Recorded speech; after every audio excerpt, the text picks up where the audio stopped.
Do you feel it in the air? It's all around you. It is like midichlorians in the Star Wars universe. You know what that is? It's hype. It's everywhere, especially for people interested in trading cards right now. There is hype all around. And today, that is the theme as we dive into Star Trek, the set coming out in a couple months. It's not the next set. Hobbit's the next set. We don't even know what's in Hobbit. But then after that, there's going to be Star Trek. And today, on November, what was today? Sorry, that's one's releasing, November 13th. Today, July 14th, and then I guess it's yesterday if you're watching this the day this video comes out, there were the spoilers, the release, the collecting Star Trek, a first look. We're going to dive through it. We're going to look through it together. If you didn't have a chance to watch the stream or read this article, this will take place of that because we're going to cover all the nooks and crannies. I've got some analysis on what this means, on what the vibes are for this set. But if you need to turn the video off and go about your day, hype. Hype is the theme, and there's plenty of it. This set is going to be gangbusters. Scalpers bought it immediately on Amazon, probably bots. This set is going to do well. It's going to be exciting and successful. And if you aren't part of Patreon programs or you don't know stores and places that you could pre-order this for good prices, now's the time to start looking because this thing is going to sell out. It's going to be rare. It's going to do well. Right. So let's dive in. And first off, real quick, scroll. Wow, look at all this cool cards and headliners. There's going to be cards with real life signatures on them for the first time in Magic history, which frankly is kind of cooler than serialization, right? Because I mean, serialized, it's like whoop-de-doo. You print it out, a number on a card, but these are going to be actually signed by the actor, actress. So pretty darn cool. Now, there's all this cool stuff we're going to look at, but real quick, just as a contrast, let's take a look at what Marvel released with. When Marvel released, and when they did their collecting Magic the Gathering Marvel superheroes, the 4 most important things to know, article was written by almost the same people. When they released this article back in June, this is what they were making you hype up for in Marvel. There was the Mind Stone. Ooh, shiny, cool. Nobody's going to open that. There are these comic book cards. Yay, cool. There's reprints. And the reprints they showed off here were Defense of the Heart and Storm Force of Nature. Defense of the Heart's a cool card. This art is a little, I don't know, meh. Storm is a cool card, but not actually that sought after or anything. It was a hype secret lair and whatever. There's logo cards, which I thought were going to be cooler than they ended up being. People didn't really go crazy for these logo cards. And then you scroll. There's cards in the set. Look, more of the Mind Stone. Now we're repeating ourselves, right? It's like the hype's over. Oh, look, more of the borderless classic comic book cards. So that's it. And then more of the reprints. So that's all. They're basically like, there's going to be a Mind Stone. Yay. There's going to be these comic book cards. Yay. We're printing new Magic cards. Yay. Whatever. Okay, now keep that in mind as we now go through Star Trek and the contrast here. First off, like I mentioned, signature cards. Signature cards, I believe, are going to be more sought after, more interesting, and more desirable than traditional serialized cards. I could see these cards being worth more than the Mind Stone, or these Galaxy whatever stones, because there's probably a similar number. I don't know if they say exactly. Skim. But if there's around 150 of maybe each of these, they're going to be extremely rare, just like any serialized card. And the real X factor that comes into here are the collectors inside of a fan base, an IP loving group, whatever you call those fans, that are going to come in and be interested in Star Trek.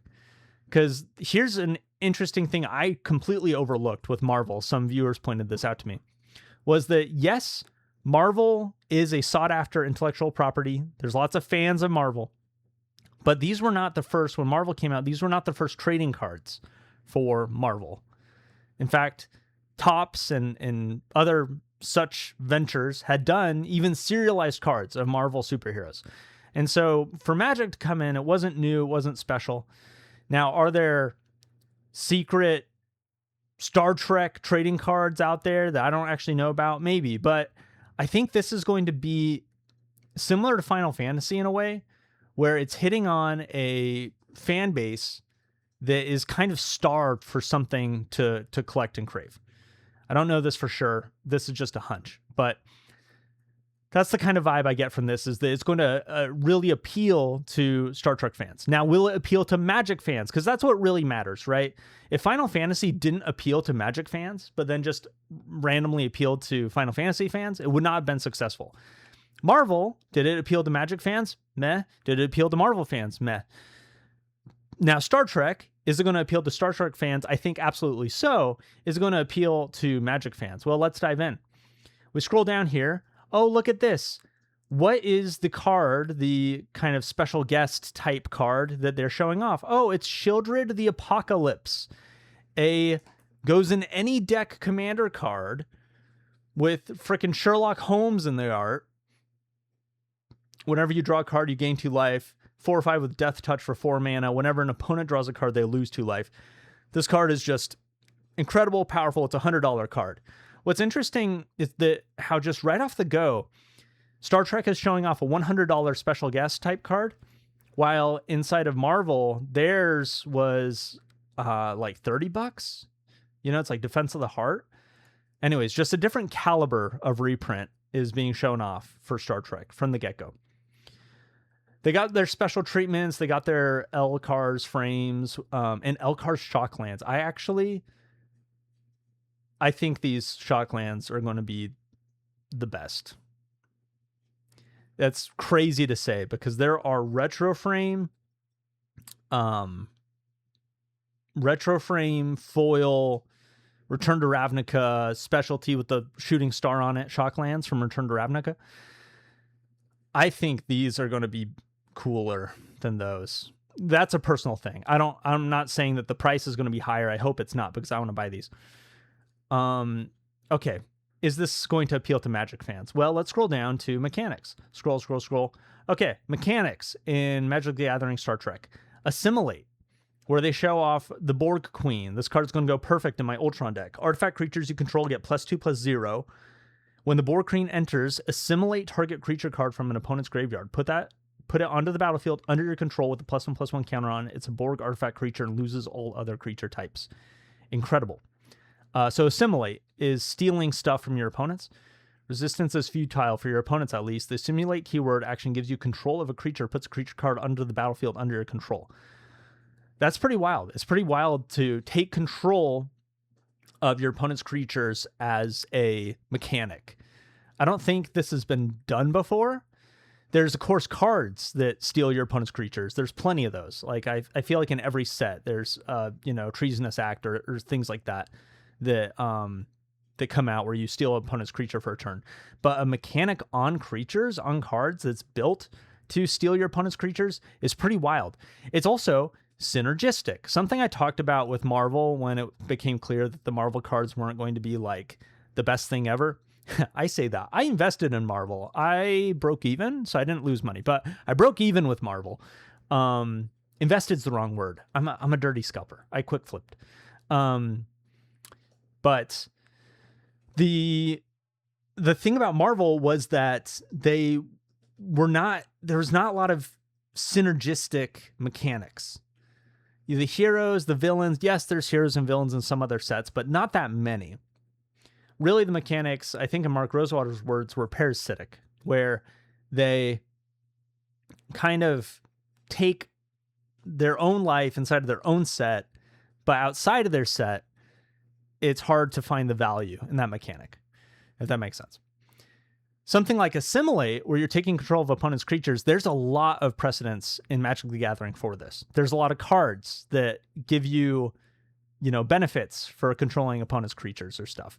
There's a lot of potential combos, and workarounds and ways to take control of opponent's creatures and make that extra valuable for yourself. Not to mention that the card advantage is just good. It is good to take your opponent's stuff. They lose something, you get something. In this specific example, they lose something from their graveyard, which could be a serious win. It's not necessarily the field, although it sounds like Assimilate's going to have other things on the field. Anyways, this is a mechanic that is strong. Yes, the Board Queen is a 6 cost, it's kind of expensive, whatever, but it's good. It's good. All right, next, Face a Dilemma. So this is another very synergistic mechanic. This is not parasitic at all, because what it does is any card that has multiple choices, now that's going to matter more, which is interesting. Like my buddy, what's his, Jade Rabble on YouTube, one of my greatest friends. He plays a Riku of the Many Paths deck, where decisions matter, where if you play modal cards that have multiple choices, you get bonuses and stuff. It's a cool deck, very powerful, because it turns out there's a lot of cards in Magic's history that give you multiple choices, the cryptic commands and, lots of other cards. Well, they're turning that into just a mechanic where whenever you face a dilemma, whenever you have multiple choices, you draw a card, which, by the way, multiple choice cards are good. Things like Untimely Malfunction, just cards where you get multiple decisions. They always have Destroy Artifact as one of the choices if it's a red card. And then there's other good decisions that you can make. Modal cards are good. They're very powerful. And so cards that reward you for playing modal cards are good, are powerful. 7 of 9, whenever you face a dilemma, draw a card. I don't know if this card is going to be a banger, but I'm sure in Limited it's going to be a banger. I'm sure in some decks it's a banger.